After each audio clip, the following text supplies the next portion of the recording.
Վեհապարտ դեր ուզում եմ հարցնել պարզ է եւ քաղաքացիները եւ քաղաքական ուժերը հիմա քննարկում են այս օրերին, որ իշխող քաղաքական ուժը Նիկոլ Փաշինյանը իր նախընտրական ծրագրում ներառել է եկեղեցու դեմ պայքարը որպես նախընտրական խոստում, այսինքն սա նշանակում է, որ այս քարոզարշավի կարճատև դադարից հետո իսկ դա հասկանալի է պայմանավորված է այն հանգամանքով, որ եկեղեցու վարկանիշը ամենաբարձրն է 80% եւ ավելի եւ այդ իսկ պատճառով դադար է տվել, բայց նախընտրական ծրագրում խոստանում է, որ եկեղեցու դեմ հարձակումը ուժգնանալու է, նոր պայքար է սկսվելու, եթե անկարծ Աստված մի արածե իրենք կարողանան հասնել իրենց նպատակին։ Ուզում եմ հասկանալ եկեղեցին ինչ քայլերի է պատրաստ, արդյոք պատրաստվում եք դրան այդ նոր հարձակումներին։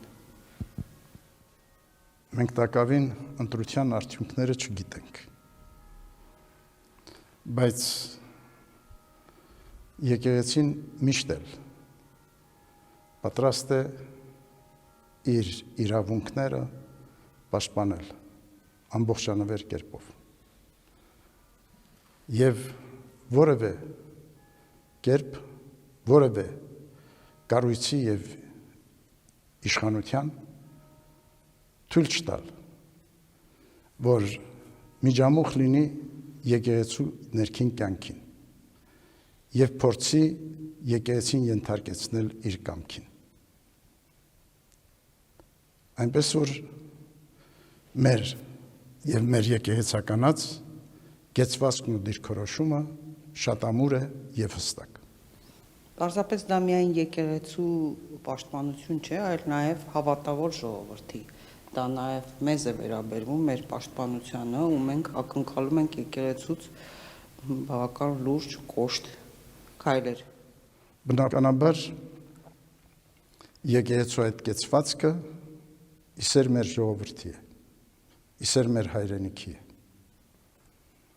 Եկեղեցին ունի կարևոր առաքելություն, որ դարերով իրականացրել է մեր ժողովրդի կյանքում, մեր մշակույթի կերտման, մեր հոգևոր ազգային արժեքների ձևավորման, մեր ինքնության պահպանության եւ մեր ժողովրդի կյանքի հարատևության երաշխիքները ապահովելու առումով։ Եվ այդ պատմական առաքելությունը եկեղեցին բոլոր պայմաններում, բոլոր իրավիճակներում անշեղորեն իրագործելու է։ Մենք ապավինում ենք Աստծուն, մեր երկնավոր Տիրոջ օգնականությանը,